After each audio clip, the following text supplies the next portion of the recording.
Welcome to the Animation Happy Hour, a podcast about breaking into the animation industry over a couple of drinks. All opinions and views expressed in this podcast are solely our own and are not representative of the companies for whom we work. My name is Ben. I'm an animator at DreamWorks. And my name is Garrett, and I'm an animator currently working at Disney. And my name is Katie, and I'm an apprentice animator at Disney. This episode, we are interviewing my very good friend, Paula Benedicto Martinez from Spain. Hey! Yay, Paula, welcome. Thank you for being here. Paula is an amazing animator who I worked with in the Apprentice program at Disney the last year. She is a wonderful animator who specialized in Elsa during our time here. Oh my gosh. No big deal. Amazing. Minor character. So we are going to chat with Paula about what it was like to move to the U.S. from Spain, navigating the visa process, just dealing with the very logistical issues. Maze of moving to another country with, I know you have 2 cats that you flew with. So kind of all of the above of what it's like to work abroad. Yeah, but first we definitely wanted to say thank you so much for coming on. Yes. We're really excited to interview you. This is an amazing opportunity for us and the listeners to hear from someone who's moved to the U.S. and done this. So yeah, I feel like 90% of the people you meet in online school classes come from abroad. Right. So I hopefully this is super relevant for listeners tuning in.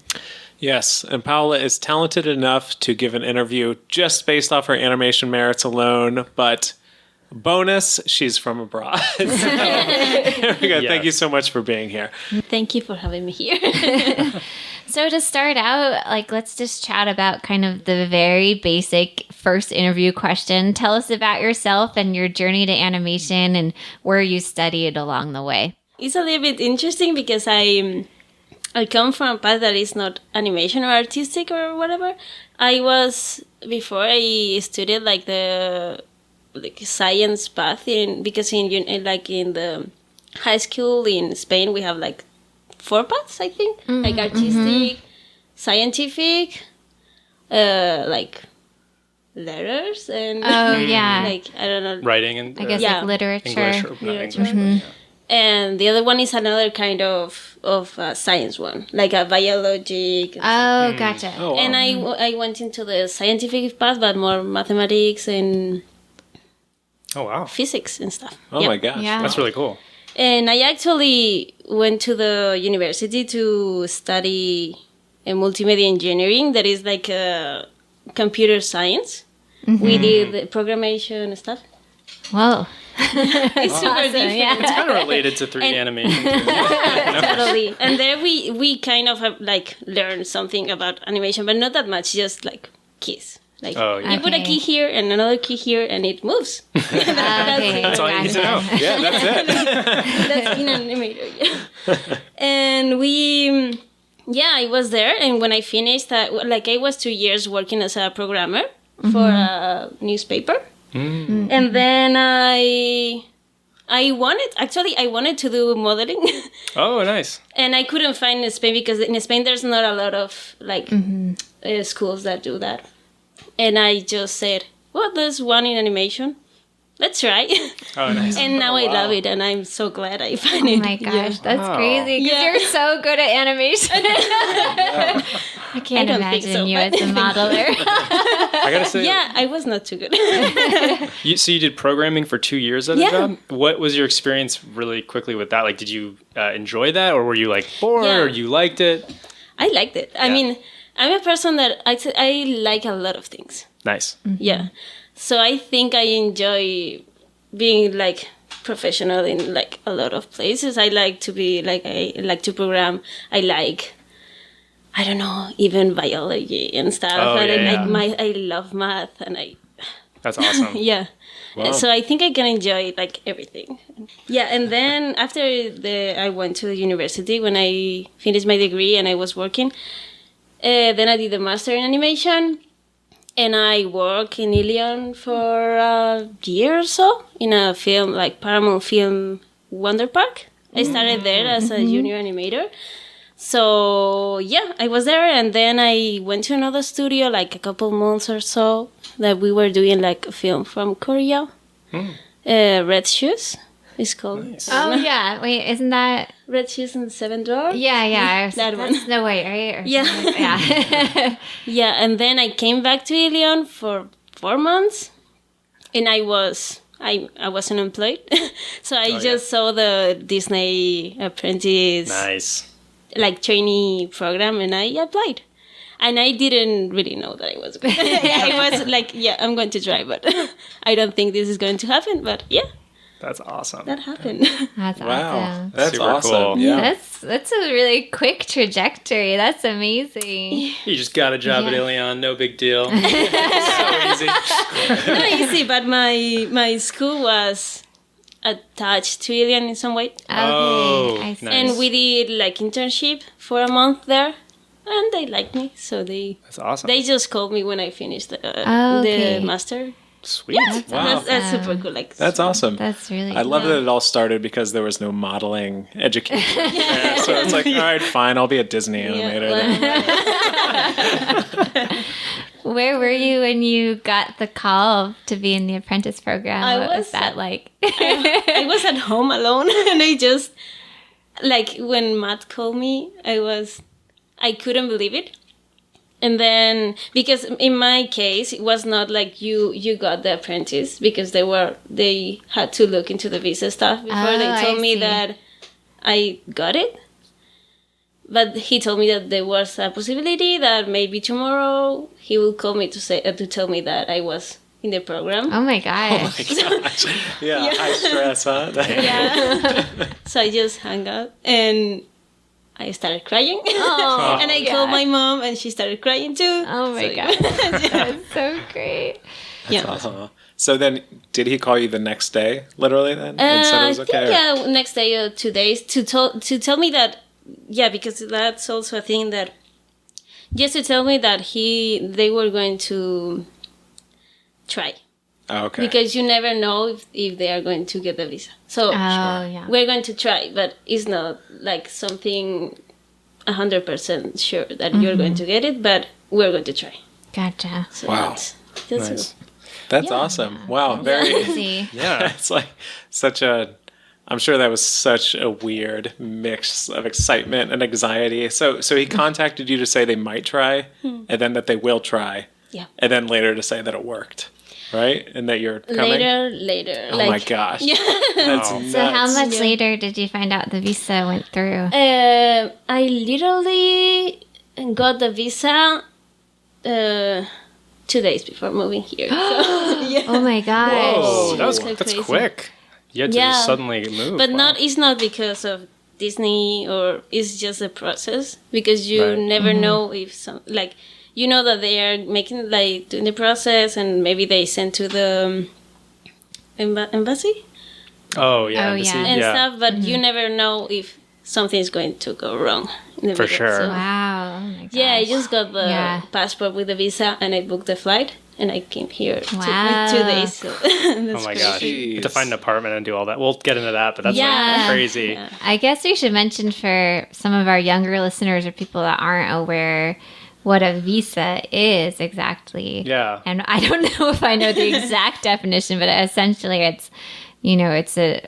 it's basically permission for non-citizens to work and study in the country. And there are different types of visas depending on if you're going to come here for college or university, or if you're going to work a full-time job here. And there's usually specific terms about how long you can be here, whether you have to go back to your home country for a certain period of time.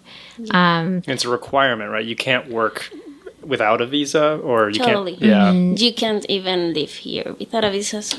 Gotcha. Oh, yeah. I mean, you can live here without a visa if you're married to someone that is Right. that has a visa, but you're not able to work.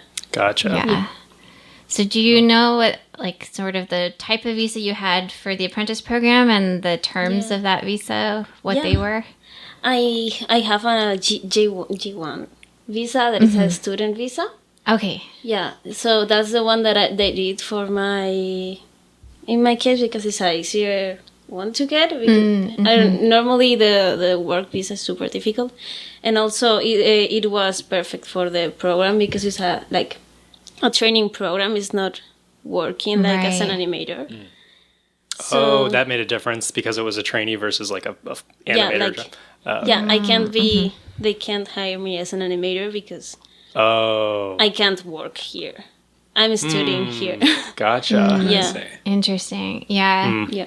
Yeah, I guess it all kind of stems back to like the country wanting to be protective of like its citizens being able to find jobs, but it is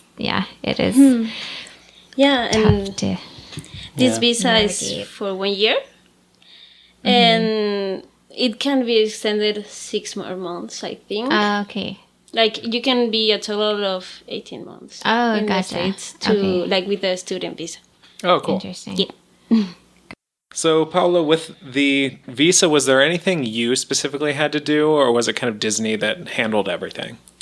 In my case, Disney handled everything because being on a student visa, they didn't need that much to get it. So yeah, I had to provide all the like certificates for my university, my master and stuff. Oh, okay. Oh, okay, cool. And also they have to contact your previous employers Oh, okay. to make sure they hire like what you're saying is true.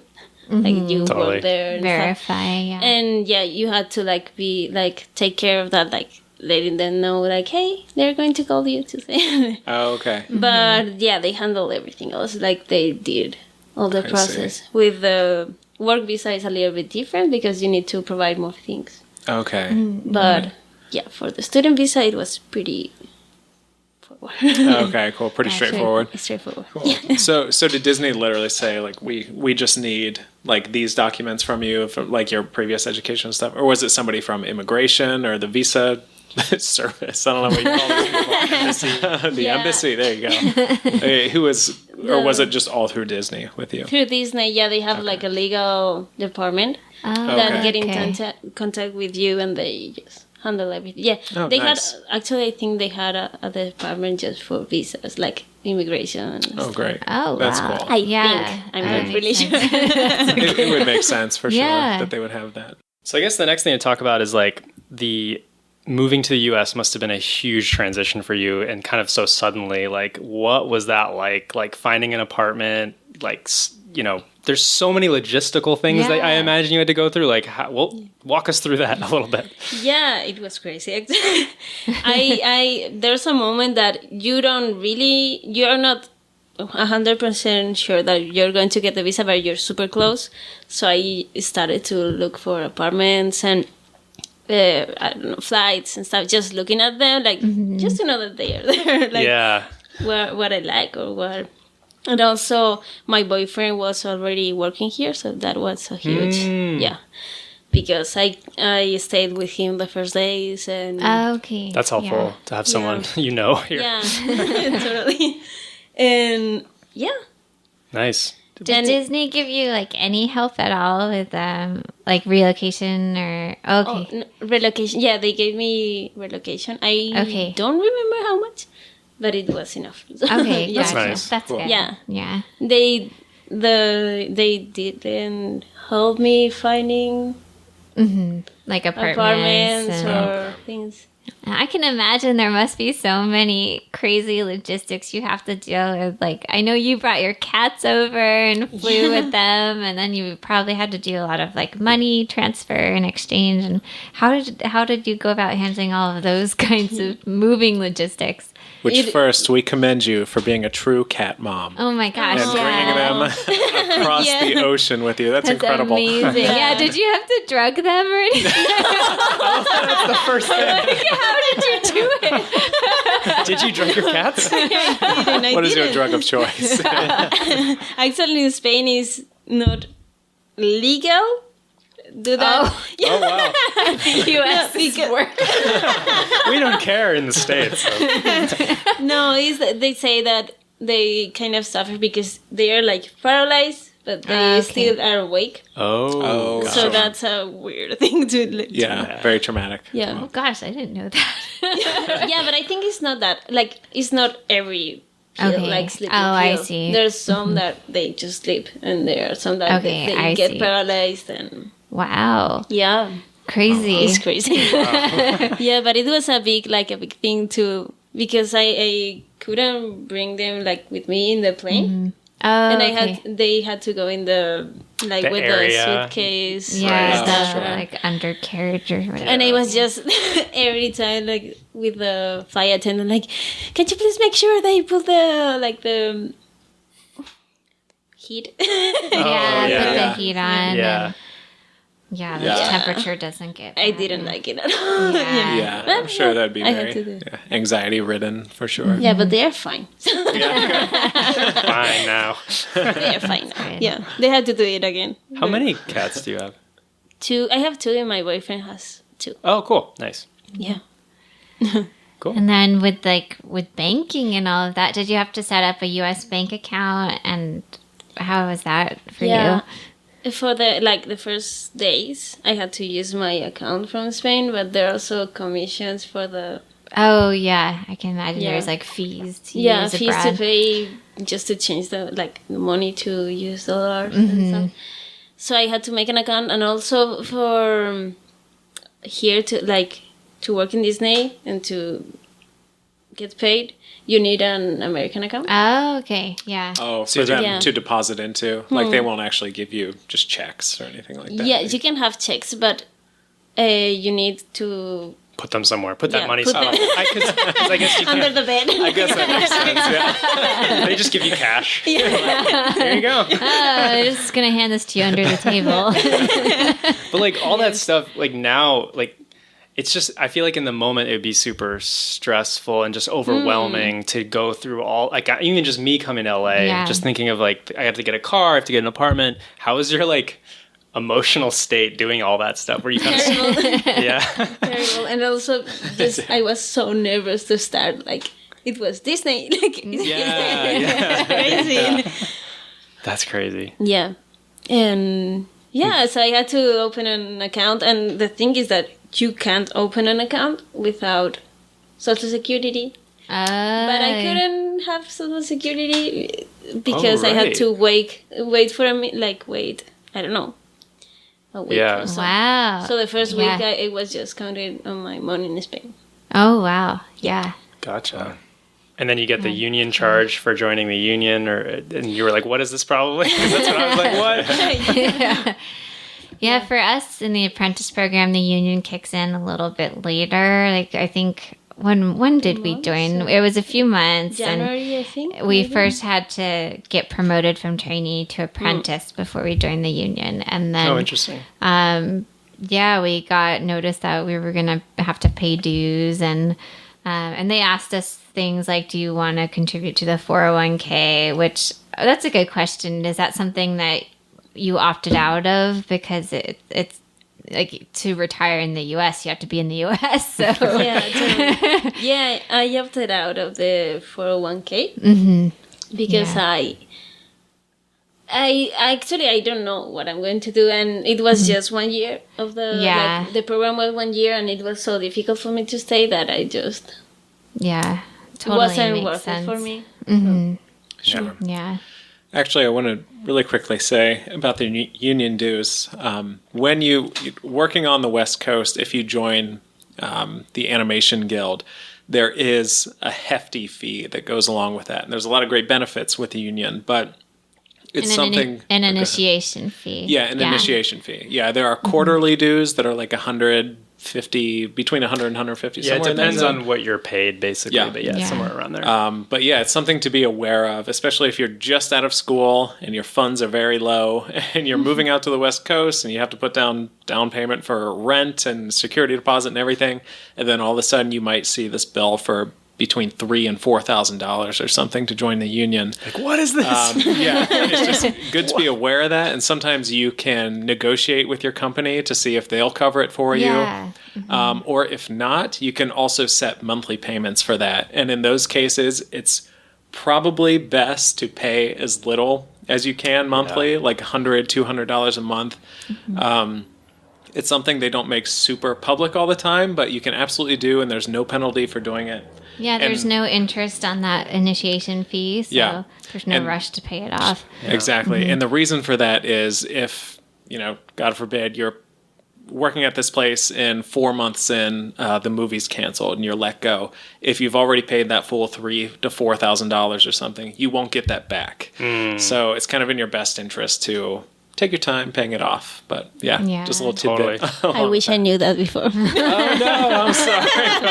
Yeah, it's fine. Well, we should say, like, being in the union, if you then leave a union job but come back to the union, the money still counts towards your membership and your initiation fee. So it's not bad to pay it's it not all, necessarily bad to pay it off as long as you come back to the union later. But That's right. Yeah, And we'll definitely do tricky. more episodes on the union. Yeah. For sure. So at DreamWorks, when we steal Paula away, you won't have to pay that due anymore. Oh, snap. Oh, Little competition going on. fired.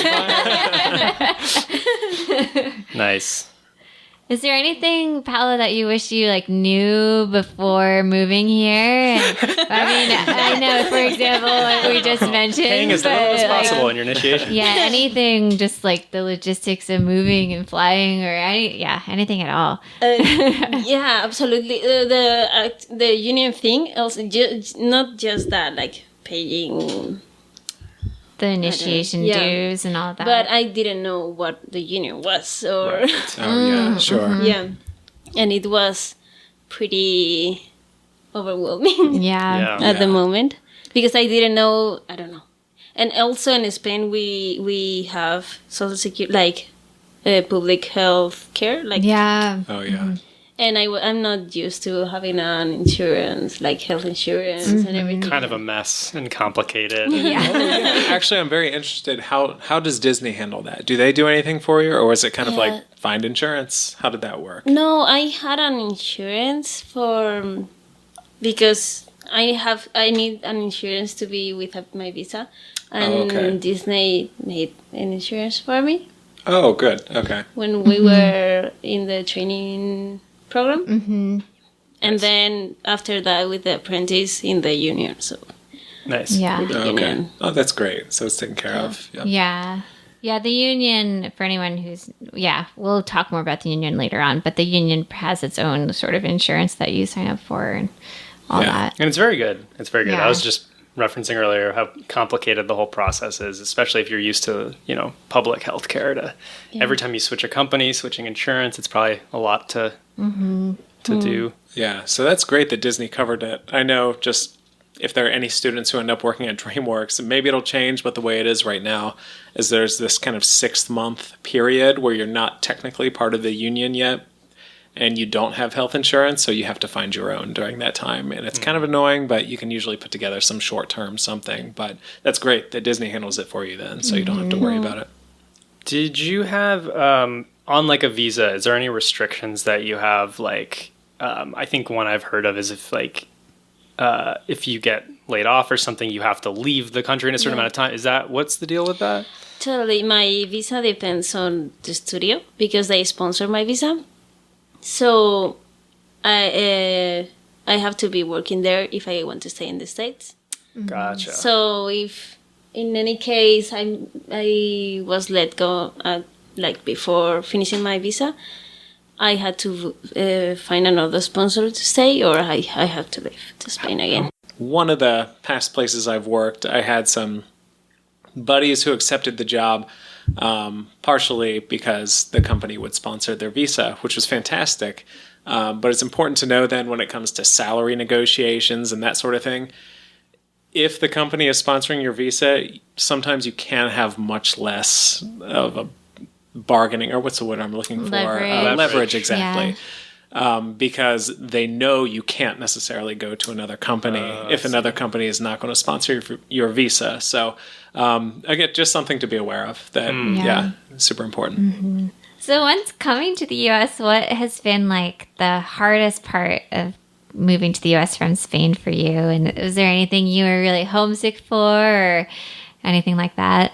My family. Yeah. Yeah, it's hard to be so far away. Because normally, when I was living in Spain, I didn't live next to my parents, but I lived maybe 4 hours of cars away. Oh, okay, So gotcha. I can see them, like they are kind of near, but now it's 12 hours of like plane. Wow. Yeah. Brutal. I just can't do it. And now there's like, it's my grandma's in the hospital, and yeah. I want to go, but I can't. That's definitely the hardest part Yeah, to be here. Yeah, for sure. yeah, but we have to. I don't know. It's our job. We have to grow. Sure. So, as we can all hear, Paula, you speak beautiful English, and it is fantastic. But I'm sure there are all kinds of challenges that kind of come along with, not only are you uprooting your whole life and moving halfway across the world, but now you're in a place where you have to speak almost 24/7 in your second language. Is there anything like you want to comment on that, or any sort of cultural barriers or stuff where you're like, oh, wow, it works really differently here than it did at Ilion in Spain, or anything like that? I'd love to hear. Yeah, actually, working for the work, I can kind of speak like work-related language because there in Spain I was working for Paramount too, and my director was American, and I was working also like in English, not all day because normally the coworkers speak Spanish, but yeah, I kind of had that, and also my mother like made me go to classes that I didn't like in the moment, but I'm so glad I did. Yeah, so it was difficult for me, definitely, but I think I got better. Oh, for sure, yeah. After 1 year.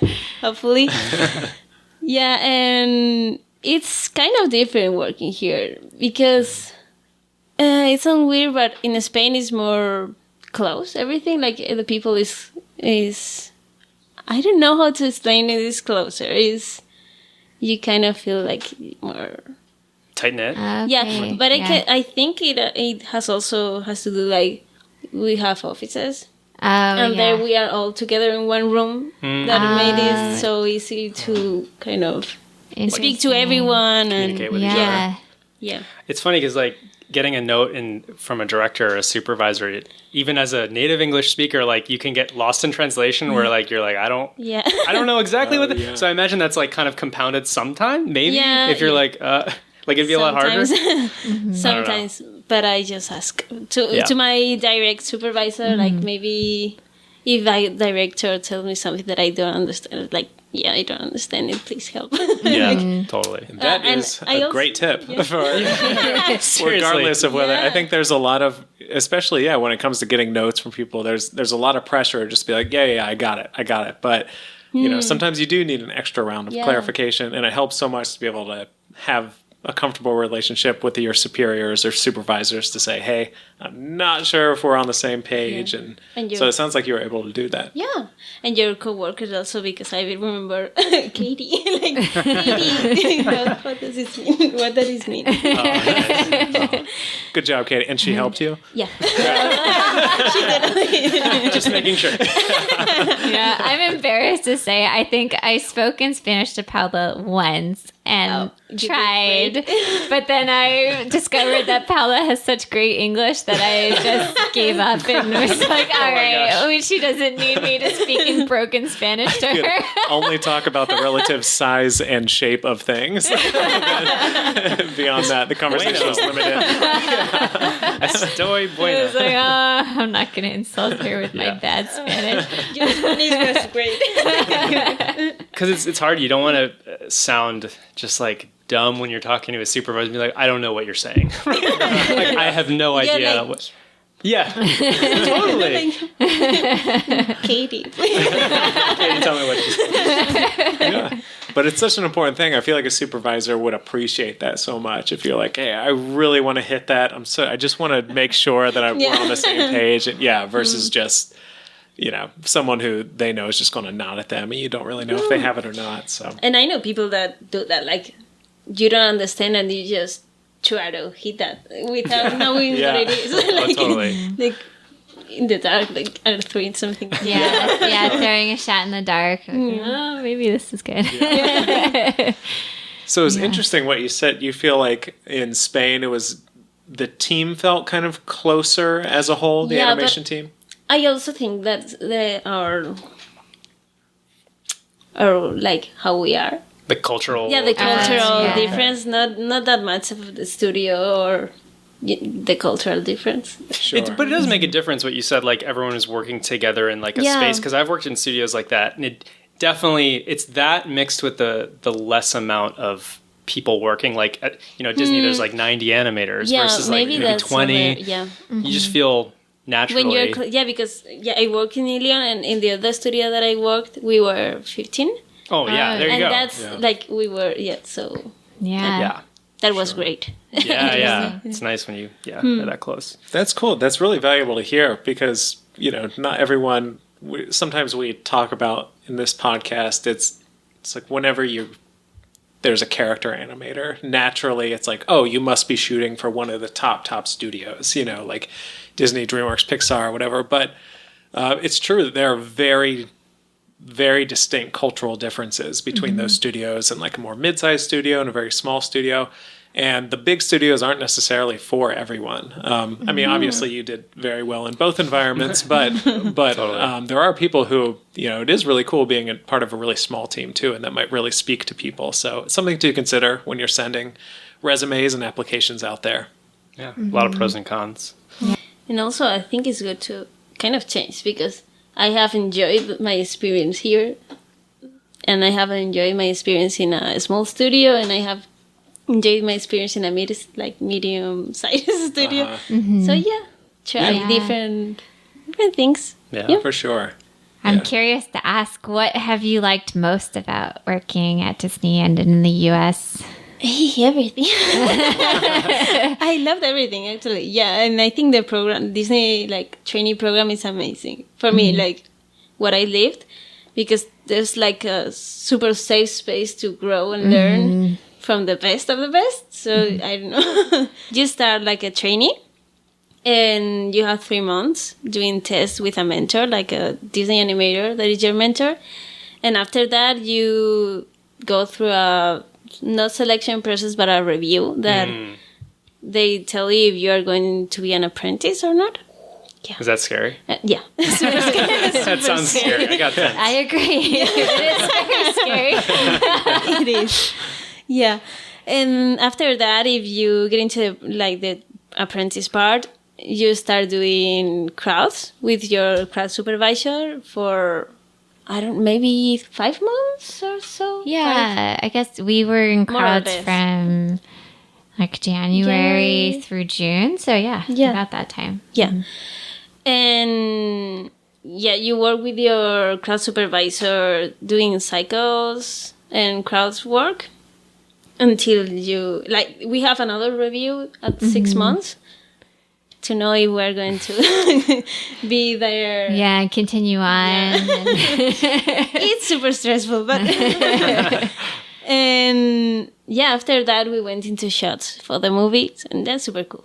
It's like a safe growing. Yeah, it seems like it's really well thought out, where they give you challenges at the right time, and it is a safe place to grow and make mistakes. Although I don't think any of us made like huge blunders, but it's a point where you like, if you're feeling slow or you need more time, it's okay. And I think like everyone would benefit from working with a mentor too. Like, I would love to just have like 3 months of doing tests with, Eric Goldberg or like whoever, like that'd be amazing. For sure. I think it'd be cool.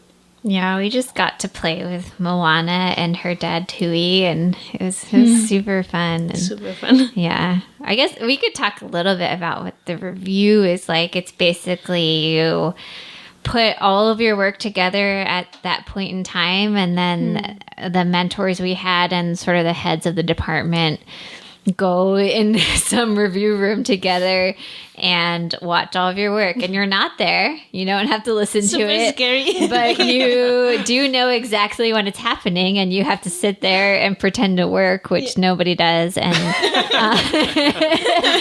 and in the case of the 3-month review, they told us that very day after the review whether we were going on. So we kind of knew there was a block of time where we were going to learn our future, which was really scary.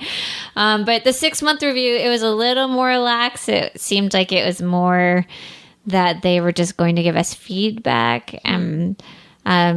Maybe it would have been a catch point for them to let someone go if it wasn't working out. But for all of us, we were kept on. So, yeah, that's kind of the structure. And then at the end of the year, there's also another review to see if you extend past the apprenticeship and become an assistant. But that's, the overall structure of the program. Disney's like one of the only studios that kind of does an apprentice. I know DreamWorks did it for a little while, right? But I don't know if is that continuing? Hopefully. I have no idea. Yeah, I think that was the first year they did it, I think, this past year. I think it's something they're interested in doing in the future. We called it the development program, quote unquote, because we could not call it the exact same thing Disney did. It has to be different. The Disney apprenticeship at DreamWorks. Exactly. We have like the Mickey Mouse logo, but with Shrek ears. I love that. But yeah, so we did that this past year, and it's very possible that it will happen in future years. We'll see. But maybe we'll have somebody on who went through that in the future. That'd be awesome. That could be a good idea. And it's like a way that now they know you. This is like you. It's an easy way to get in a way.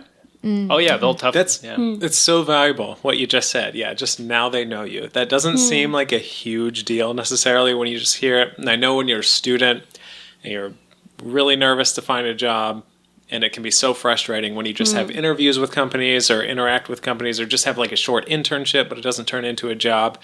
In the long run, those things are so valuable because, you know, even though with visa reasons, maybe Paula might not be staying for the next couple months, I know Disney is absolutely going to get her back as soon as possible because she was amazing and they loved her and everything, you know, so it's so amazing.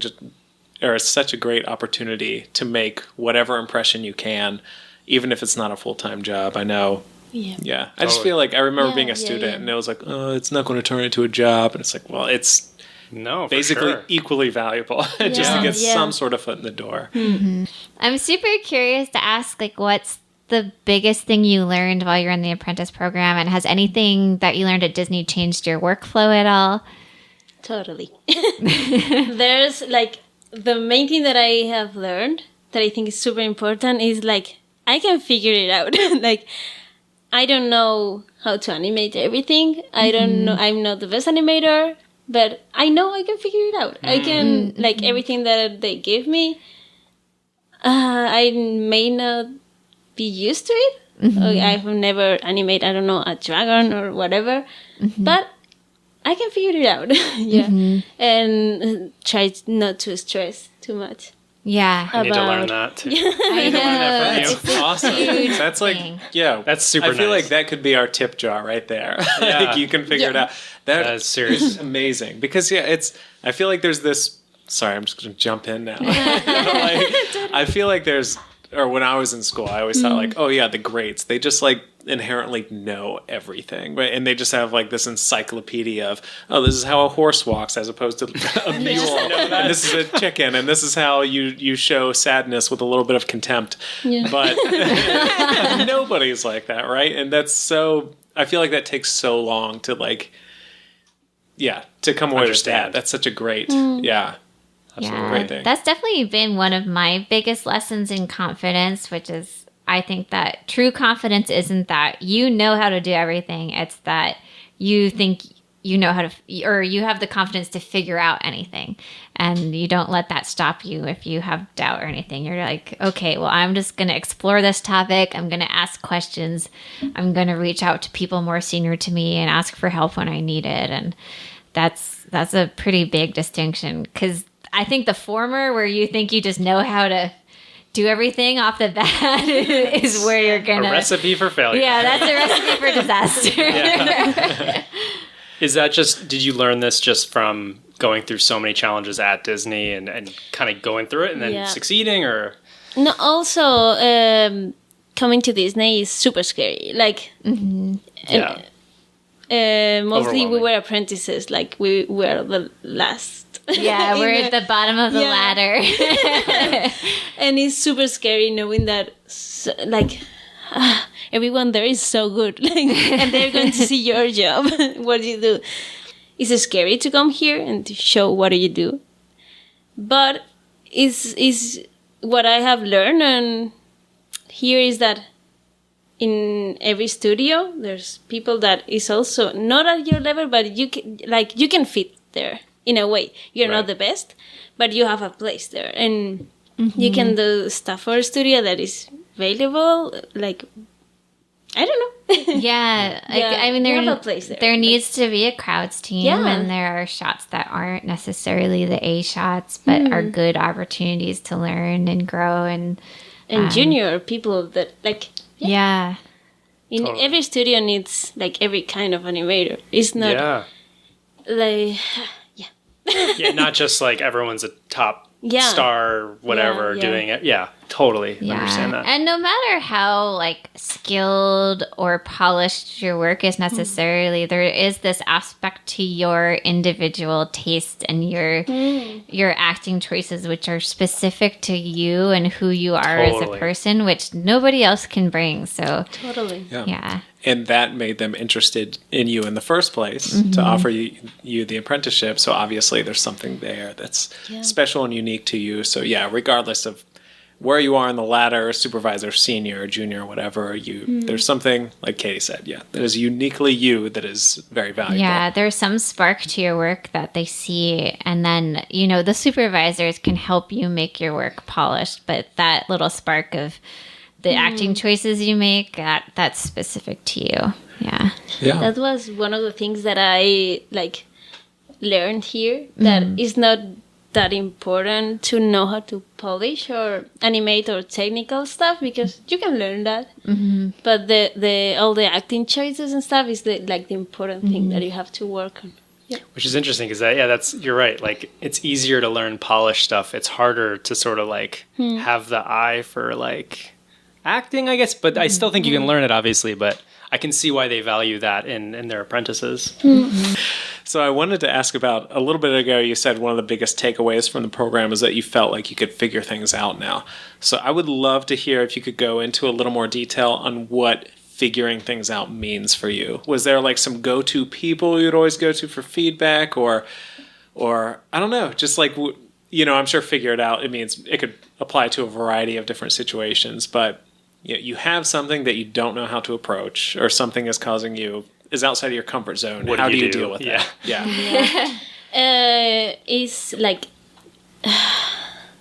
normally, now I'm working in the same studio that my boyfriend is working, so that's a huge place where I can lean. Oh, sure. So yeah, that's- and he helps me a lot. So that's a good one. But also we have mentors there that they always make sure that we know that we can count off there, with them whenever we want. Yeah. Just message them and Accessible. And they're they are accessible. so yeah. Yeah. Available, yeah. So just sounds like having some senior people that To you're help. comfortable being vulnerable Yeah. with, and yeah. And have the time. let them help you, because Yeah. sometimes you're scared to let people know that you don't know how to do something. Yeah.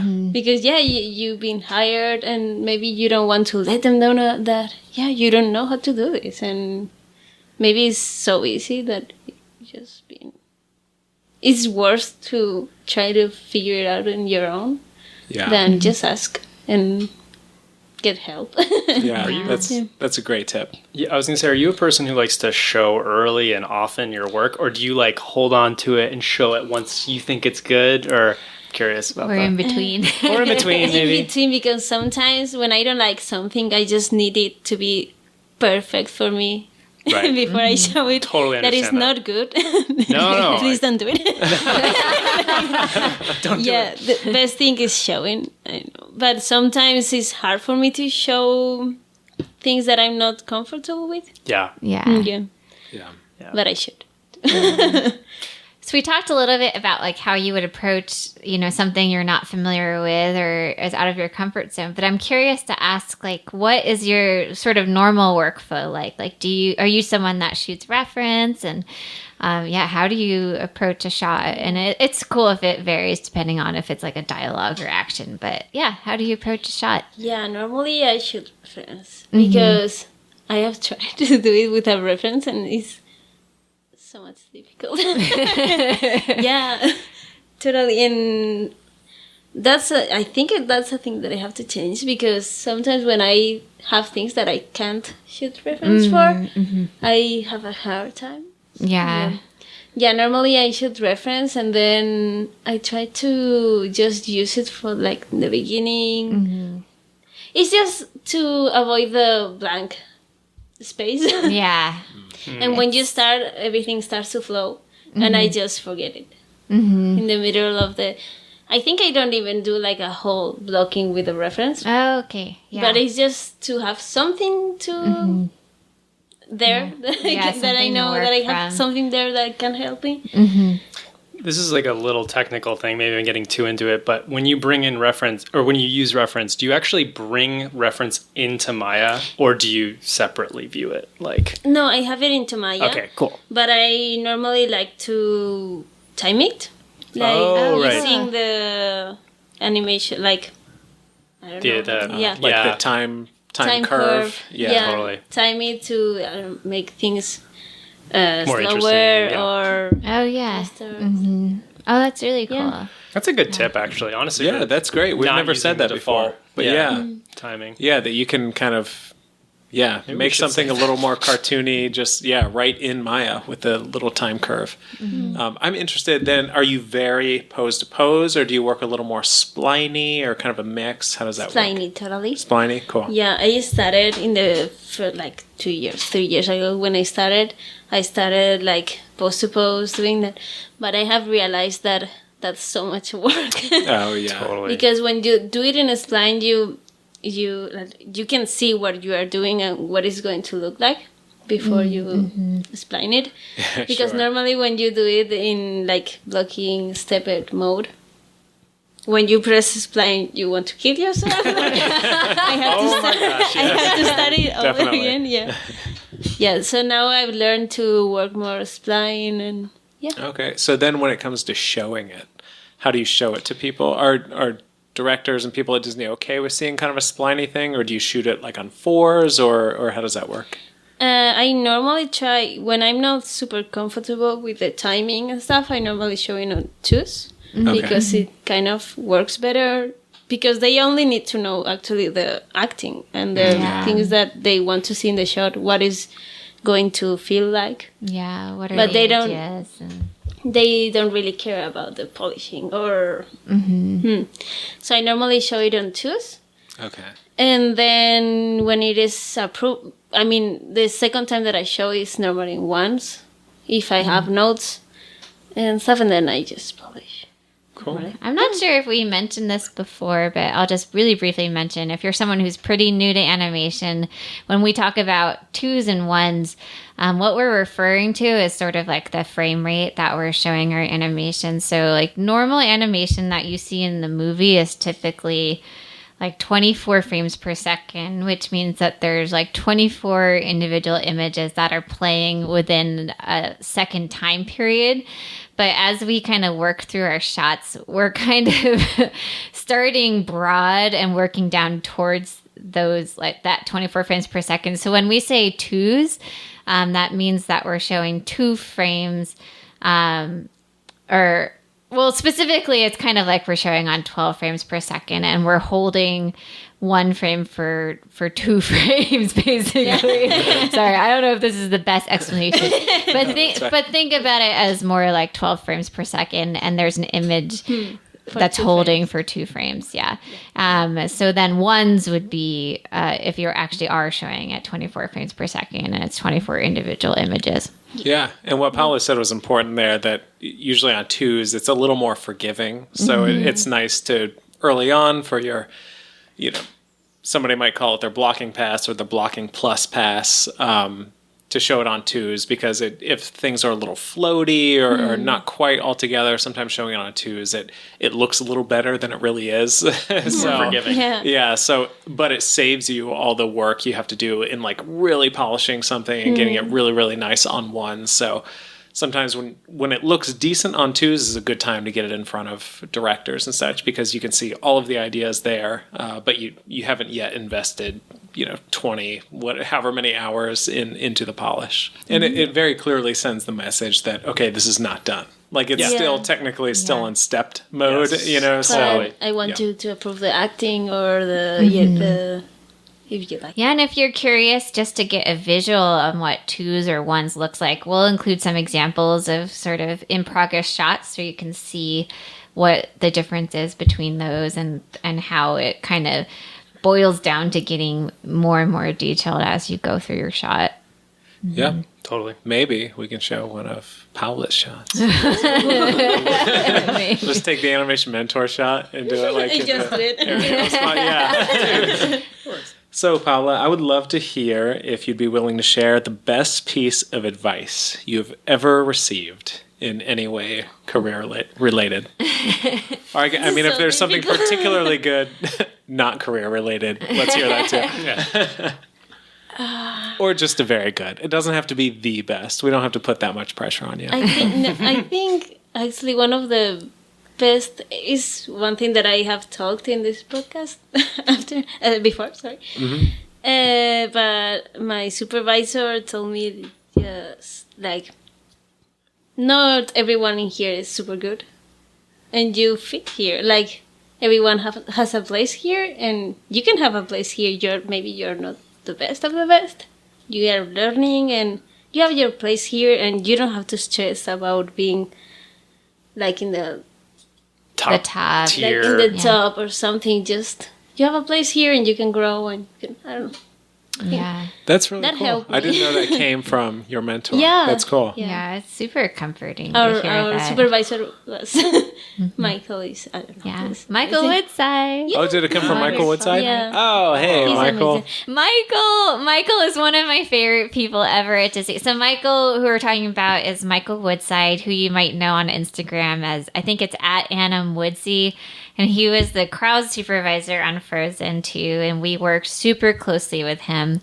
And Michael is just like one of the most like sensitive and humble and reassuring animators that you could ever meet. And I think he came up through crowds on Ralph and has had like an amazing trajectory to becoming a soup now. On Frozen 2, but yeah, he is just like, he always has the best things to say. Yeah. I don't know how, but when we had a problem, he always had like the perfect Piece of advice or just was so reassuring. Hopefully we can have him on at some point. Yeah, that would fun. be awesome. And if you want to get a visual, you can go to Trent Corey's Instagram account, and you can see a lot of wonderful caricatures of him. Do you want to get a picture of this guy? I got pictures. Yeah, email me privately. We are absolutely taking that out. That has to come out. I want that in. I'm not sure if you can answer this necessarily, but do you have a favorite shot you've ever animated? And if it's on Frozen 2, it's okay. You can just like vaguely describe it, because at this point in time, Frozen 2 has not been released. Yeah, I think my favorite shot was in Frozen 2 because, yeah, the characters are, I mean, you have seen them like so many times. So exciting to get to work with them. And it's an Elsa shot. Oh, yeah. Yeah. Oh. And that was exciting. So there you go. Buy a ticket, Yeah. because you got to see Paula's favorite shot. Yeah. Well, I will say Paula's work on Elsa was amazing. And they like totally recognized it because they kept giving you Elsa shots. It's just amazing work. Yeah. And Elsa is, for those of us who don't know, she's a major character in Frozen. No, I'm joking. Somewhat major. Oh, that's awesome. And Paula, I feel like your work that I've spied on, it always is really nicely exaggerated, where it doesn't feel like super crazy cartoony, but you've obviously strayed from your reference in points here and there to make it even better than probably what you had in reference. Do you have any advice on that, or is it just totally a gut thing, or how does that work? Thank you for that, because I thought it was super video reference. No. I'm specifically thinking of one of your shot of Moana from the training program, which I know you can't post, but but it was so nicely exaggerated here and there. How do you approach something like that? Do you kind of lay in the mechanics and then exaggerate from there, or is it something up front that you're going to do? I think it's God. I don't I told you, I just use the reference in the beginning, and when I'm in the shot, I start feeling it another way, and I just change it. I don't know. That's cool. That's I don't know awesome. how to explain it, actually. It's just what I feel. I see it, and I think, it needs another thing here. Do you experiment, sort of trial and error, and just play? Yeah, totally. Yeah. So you mentioned about how you shoot video reference for your process, but I want to brag about you a little bit. I know that you often shoot reference for your boyfriend, amazing animator Pedro. And my favorite reference that I've ever seen was probably the reference that you shot for all of the princesses in Wreck-It Ralph 2. I think you mentioned that you shot reference for that amazing shot where all of the princesses are watching Ralph fall from the sky, and they are literally all reacting in their own individual way. What? I didn't know that. Yeah, and there's my favorite one is probably Snow White, and she's got her arms out, and she's kind of flailing around. Oh my gosh! Can we post this, or is it not allowed? No, it's online. It is. Oh my gosh! Yeah. Let's show us. We have to post this for a variety of reasons. One, because Paula did an incredible job shooting reference for it, and everybody should be giving her the props she deserves. Two, because Pedro did a great job animating it. And three, because just as an animator, pay special attention to all the princesses are doing basically the same thing. It's such a quick... But in their own unique, specific ways. That is awesome. Which we always talk about. The top studios are always looking for a specificity. And what, a lot of people can animate a nice walk from here to there, but when you do it with character and where you really... through a simple walk or a simple gesture, you communicate who a character is, and that shot totally does it.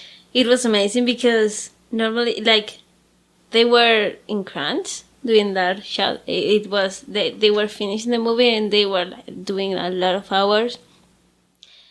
And he was he's so good that he committed to do every princess with his her personality. Yeah. It's amazing. That shot is amazing. And it's so quick that you can't even enjoy it. But if you see it slowly, frame by frame, you can see every princess doing something specific. Crazy. When you see it, it just feels right. Yeah. But then when you actually frame through it, you're like, oh my God. Yeah. Look at all the conscious decisions that were made and to make it just feel right. Not only that, but the princesses come from different eras and different styles of animation, and I think they really, or you guys really stayed true to that, which was absolutely amazing. One of the things that I enjoy most is doing reference for him, because I'm not really good, but always when I shoot reference, then I see his animation is I don't know, he know how to take everything and do it so amazing. That's awesome. Yeah. We can put his reel in the show notes. Yes. I saw his amazing Ralph reel, so we'll absolutely include that. And we'll also put the specific time code of, watch the whole reel. It's great. Yeah. Doesn't matter besides this one. Specifically, or you see where Paula shot reference for this princess stuff is awesome. Do you have any particular animators or films that inspire you? And when you started, you were like, I want to do this because of this reason, or Anything in particular that? Yes and no. I didn't know I wanted to be an animator, so I hadn't had that like inspiring thing. But Totally. I can remember when I was little with the, I don't know how you call it here, but VHS, like the VHS tapes? Yeah. and I was framing through How? a whole new. I just Oh, like pressing the Like play, pause, play, Yeah, pause. Oh my play God. fast, play You were fast. That's why you're through- such a good animator now. You can click so quickly. And I was framing through a whole new world. Oh, Yeah. nice. And that shot with them in the magic carpet when they fall and her earrings are flying. Oh, yeah. That's And then awesome. I was told that Mark Hen did it. I was like, yeah, I work with him. Oh, that is so cool. So cool. Yeah. Did you ever tell him? Or No. Oh, man. No, but I didn't even know that animation was a job. I mean, Yeah. I was just framing through it because I liked it, and I like to see the images, and I didn't know that I wanted to be an animator, but suddenly, yeah. That's super cool. That's So awesome. cool. How old were you when you thought to frame through something? Like, I maybe 8. wow. Good Lord. I don't But I think didn't know I was framing through something. You were I was just liking it. looking at the Yeah. That's so cool. That's amazing. I was not smart enough to realize that it was like still images moving. It's like, it's moving. It's like, oh, moving. I think I had been working professionally for like 3 years before I framed through, and it, I didn't know what that meant. oh wow, they're individual drawings. Wow, what a great so Easter egg for cool. Mark Hen when he's listening to this podcast. Hey, Mark. Thanks for downloading, Mark. Yeah, and I hope that answered your question because I Totally. can't remember the question. No, it did. It did. It was like okay. being inspired. I mean, we all talk about like movies that kind of like, we were like, whoa, when we were Yeah. younger. And yesterday I saw Tarzan in like the theater. The original? Yeah. Oh, wow, nice. Yeah, and it's amazing. Like, It's crazy 3D. It feels like when he's going through the vines, yeah, you're like, what but the hell? it's not the same. Like in the theater is so. Oh, yeah. I don't know. Oh, How did you yeah. see it in the theater? Was it playing El in... Capitan. Yeah, Oh, they are snap. playing. Oh, it nice. in- Yeah, El Capitan is like the big Disney theater in Hollywood, like on Hollywood Boulevard, and Disney hosts a lot of their premieres there. For anyone who's not familiar, it's like I've never been actually, but it's a beautiful theater, right? And That's crazy. that's cool. And Tarzan is an awesome one to frame through, actually, on the subject of framing Yeah. through movies, because there are like randomly super exaggerated frames here and there, but it doesn't feel like a super cartoony movie. So it's a good one to see like how much you can push things and still kind of fit into the world of naturalism. So that's cool. Gosh, I'm bummed we missed it. That would have been a cool one to see that. and also it's like kind of is one of the things that has so much emotion there. I don't know because maybe Aladdin is not that emotional. It's like a princess, but Tarzan, I don't know. Totally. Yeah, Yeah. The Aladdin's more parent and comedy-based. kid Yeah. relationship. I don't know. Yeah. So, Paula, I would love to hear a little more about kind of whatever differences or similarities you notice between working at a studio like Ilion in Spain versus Disney in the US. One of the things that I have noticed working here is that here they really value the artist and they really value the person that is behind the shots. We're not just machines working. Sure. And yeah, we're persons and we fail sometimes and I don't know. Yeah. That's awesome. That's a good thing. Yeah. Yeah. I think one is the best things working here is that. Yeah. So would you say, not to pry too much, but in other studios, do you feel like the focus has been a little different? Like it was more just on how much footage you could get through in a day or a week versus more so how are you doing as an artist? Or, I don't even know exactly what question to ask, but how would you compare? Totally. The thing is that what I have lived in other studios that is more based on maybe footage or if you It sounds super bad. If you don't finish this in your time, you have to take time of your next shot. Oh, But sure, it sure. becomes crazy because sometimes I got a shot and I had 1 day to finish it because I had like Oh my gosh. they had gosh. keep being pushed by the other shots, and it wasn't even my fault because maybe like it's not the director's fault actually, because sometimes there's something to change and you can't, and you have to do it, and Yeah. there's no way Yeah. to. You can't You predict need, it. yeah, you need to spend more time, and that's it. And yeah, That's- and sorry. No, I'm sorry. Also, I have nothing think to say. that what I have lived is when you finish the production, they let you go. And I know here is different. And here they want to keep you, and they want to, because they value like your job and your profession, your artistry, and they want to keep you. And what I have lived in other studios, just the production ends. You're It's really good to bring that up because I do feel like maybe that's a weakness of this podcast, that we are working at Disney and DreamWorks, which in the grand scheme of things, even though everybody complains, no matter where they are, things could always be better. In the grand scheme of things, working for like one of the top animation companies is a very privileged position to be in because the budgets are very big. Generally you have a lot of support on the technical side, and you'll have your supervisors kind of vying for you. But yeah, at a lot of companies and stuff, and I know a lot of us have, almost everyone here has dealt with, or everyone here has dealt with Absolutely. situations that are not the best, and it can be really tough, and you can be, really unrealistic expectations can be heaped on you, and that's unfortunately part of life as an animator. And 99.9% of people are going to go through that. So just know if you are going through that, it's okay. You will survive. It's just kind of You sucky just part have of things. Go ahead. You just have to move 100 times to be like in different studios. Yeah. In 3 years, I have moved like 8 times. Wow. I'm That's so used to it. Yeah. yeah.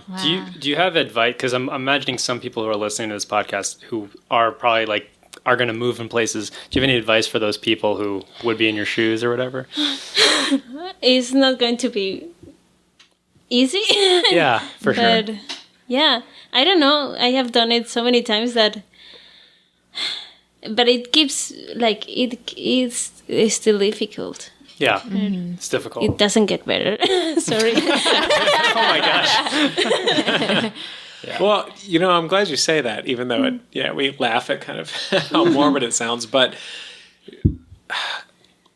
and the reason I'm so glad you say it was because I remember as a student when I would think of, oh, maybe I'll be an animator in a different country. It felt so romantic to be like, oh, I'm going to move here and I'm going to be eating baguettes and wearing a beret and animating, and it's going to be, but then you have to deal with the reality of, okay, what am I going to do with my bank account? Yeah. What am I doing with health insurance, There's with so this, many blah, blah, things blah. to think about. Yeah, so it's something you absolutely need to take into account if you're planning on working on overseas, or if you're forced into that position, or and it still can be fantastic, right? But you have to know that there's real world pragmatic Pros and cons. junk you gotta deal with. Yeah, there's pros and cons, absolutely. Yeah.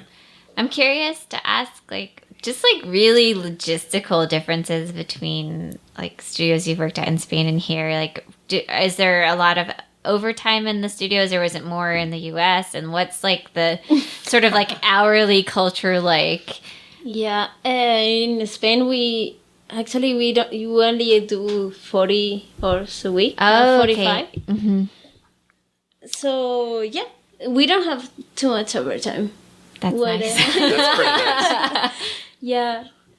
Are there any differences between the standard perks that you receive at the studios, the amount of vacation time or anything like that? Yeah, I've not. Here you have 1 day per month worked.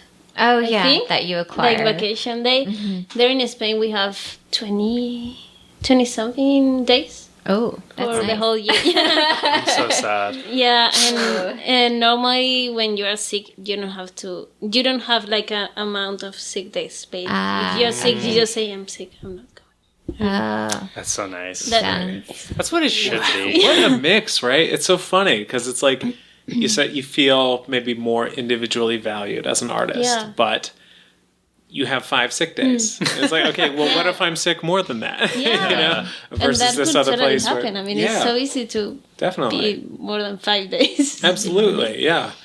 So, Paula, what is next for you after Disney? Well, I signed a contract with. I mean, I not signed a contract, but I'm going to Spain again, to Madrid, to work in Ilion again. We're doing a Asian film called Wish Dragon? no. You're cutting that out. Dragon Keeper. Super close. What is it? Dragon Keeper It's super close. Very close. is based in a book series, I think. Oh, cool. Yeah. How long are you going to be there for, you think? Or is it just... Yeah, it's just they normally hire you for projects. So Nice. when the project ends, your contract ends.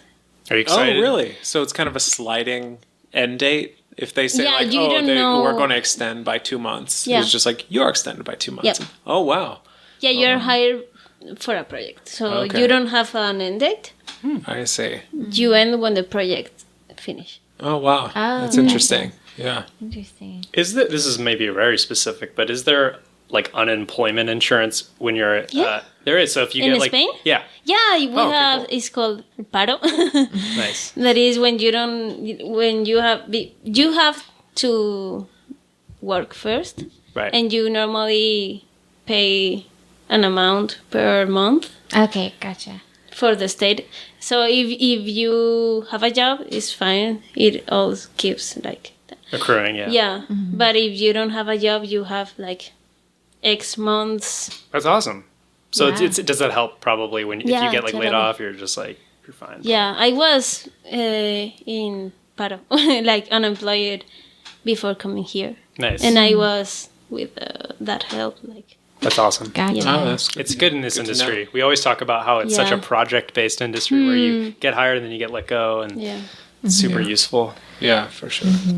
We should mention that, like, Paula was, I'm just going to be honest. Paula was, like, the best apprentice. Like, like it was, like, I think it was pretty obvious that your work was stellar and, like, animator quality. And Disney, everyone I talk to, like, the mentors, everyone says we absolutely would keep Paula if it weren't for the tough visa situation. Which, maybe you guys have heard about, like, just this current climate and administration. It's tougher than ever to get a visa. And I know you've mentioned a bit that you're looking into getting a visa sort of individually and independently. And could you talk a little bit about sort of what you're going through right now, and hopefully we'll bring you back as soon as we can. yeah. I can try to talk about it. I don't have I have just started, so I don't have much. Super fresh. But yeah, there's a possibility to get a visa on your own. You just have to have an immigration lawyer to help you, and you need to have to meet some criteria. That there are 7 points that you have to. I think there's you need 4 of them to be feel like. What kinds of points or what sorts of criteria are they? It's you need to have awards. Okay. Oh, I see. Yeah, support letters. Okay. They were asking me for 12 support letters, I think. Wow. Yeah. Gosh. And press pieces something with interviews, podcasts? podcast. Like animation happy hour. Yeah. So download this podcast to support Paula. Yes. Yeah, interviews, and there's a lot of points. Also, if you have worked in films that are recognized internationally, Like Frozen 2. Frozen 2. Hey, Actually, does that actually help? You think Yeah, being a part of totally, Disney? Yeah, totally. that's really That's cool. Yeah. awesome. Yeah, and also even because you have to like present a portfolio, so you have to show your okay. work. That's awesome. And Disney has been so good, helping me, like giving me nice shots that I can use in my future. That Oh, nice. yeah, they That's have great. been amazing. That's actually. great. Yeah. That's It's good to hear. Yeah. And the toughest part is know that Disney will keep me, and it's my dream. I mean, my dream is work in Disney, and know that I could work in Disney because they want me there, but I Yeah. can't. Like, Yeah. because I was born in another place, and it's not my fault. Actually, like, Yeah. I just was born in another place. It's not. Yeah. On the flip side, maybe this isn't the case at all, but when you were working in Spain, were there like any people from other countries working in the studios, and do you know what their experience was like at all, like moving to Spain? I don't know much about their experience moving to Spain, but I know, yeah, there were not that much. There were maybe 5. Even not 5. I can't remember one. Yeah. Yeah. Coming from But I think it's easier to go to Spain. okay, Like, yeah. I'm not really sure because I don't have experience in that. Totally. no worries. And do you know what other countries they came from, or generally? India. Oh, really? yeah. Wow.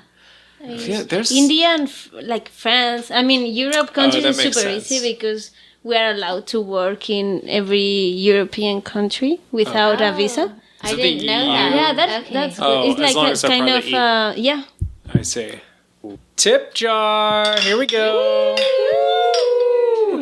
So Paula earlier in this podcast gave a really great tip, and she's just going to reiterate it for us for this month's tip jar. Go ahead. Yeah, don't stay with your references as is. Like, try to retime it, play with it, and I don't know, find something fun about it. Yeah, don't just like take Yeah. the reference exactly and like rotocopy it, like mess with the timing. I think that's really good. And you said you brought it into Maya and like messed with the curve to Yeah. adjust it. I think it's super useful. Yeah, so you can literally, in Maya, for those who don't know, you'll see a curve that'll look like a diagonal line that represents the timing, and it says like on frame 1 you're showing frame 1 of your reference, and then so you can set keys at certain points and then kind of nudge those keys closer together to make something a little snappier and pull them apart more to make it to draw out the motion more, to make it longer. And it's a great way to put texture into your reference if it wasn't really in there in the first place. And Paula is someone who is particularly good at that. And yeah, so is that kind of something you just always do? You kind of take a second pass at your reference in Maya? Not always, but yeah, but normally I try to push it. Like, yeah, it's easier for me having that script in a way. Like, Oh, the sure. Yeah, structure. planning Yeah. before you go into it. Yeah, definitely. Yeah, you don't necessarily have to use Maya to do your editing of your reference. You could use general editing software like Adobe Premiere or Adobe After Effects, or maybe even Final Cut. I don't use Final Cut myself, but I'm sure there's a way to do it. Totally. But yeah, if you prefer using that, you could edit your reference first and then bring it into Maya. Yeah. It's a great tip. Great tip. It's great for, all kinds of stuff. I mean, you use it just for texture with a regular sort of humanoid character. Or I remember one of my mentors when I was at Blue Sky, actually interning there, was Steve Vanseth, who's an incredible animator, but he's a pretty big guy. He's like, I don't know, he's like 6 foot something. And I don't know, have to, not overweight, just a good solid build. Good job, Steve. And, but I remember he would shoot or talk about shooting reference for Sid the Sloth from the Ice Age movies. And Sid, obviously, he's kind of, flopsy and stuff, but he really moves around quickly here and there and has really cartoony stuff. So Steve, being a large man, couldn't do that super well naturally, so would get in and kind of edit his reference to get it feeling Sid-like just from the videos. So then, like Paula was saying, you kind of have that roadmap to go off of and be like, okay, it already kind of feels like Sid, so I can kind of follow it more closely now, and maybe it'll help your efficiency. Yeah. So for our very last question, we always love to ask our guests in the spirit of the animation happy hour, what is your favorite drink? Whoa! First, do you drink sometimes? It's okay if you don't. Yes, It's totally fine. We want to say, even though we are the animation happy hour, whatever makes you happy during an hour is fine with us. Beer makes me happy. Beer. Yeah. Is there a specific sort of beer? Yeah. It's called Maut. It's from Spain, Madrid. Oh, Maut. wow. Yeah. How do you spell it? Mahou. Wow, I've never heard of that. Yeah. Do you know, like, what is it, like a lighter? Is it like a It's hef light. or like a No, it's not half. It's like normal. normal beer? Kind of like this one that we're having. Nice. Yeah. Yeah, Nice. awesome. There you go. Go to Spain. Get them out. Like lager, maybe. Oh, okay. Okay. Cool. Similar. Nice. Yeah. Yay. Good job. Awesome. Next time you come on, we'll have that on hand. I promise. So that brings us to the end of this episode. Paula, thank you so much for coming on. It's been such a blast to interview you. It was Thank you, Paula. Thank you so much. That was amazing. Thank you. such a joy to cover, what it's like to get a visa to work in the U.S., what the Disney Apprentice program is like, and all of the logistics of moving to a whole other country. So much And- stuff. With 2 cats. Yeah, with 2 cats, which I think like 90% of the animation industry has cats. But we definitely, listeners, we want to invite you to participate. So if you are someone who has moved abroad for work, we'd love to hear your thoughts. If there's anything we missed about, immigrating to another country that you think we should cover, we'll absolutely add that into the next episode. And hit us up on social media. We're on Instagram, Twitter, Facebook. Shoot us an email at animationhappyhour@gmail.com. We love to hear from our listeners. And with that, this has been Katie. Garrett. Ben and... Paula. Hey! Thanks for listening and happy Happy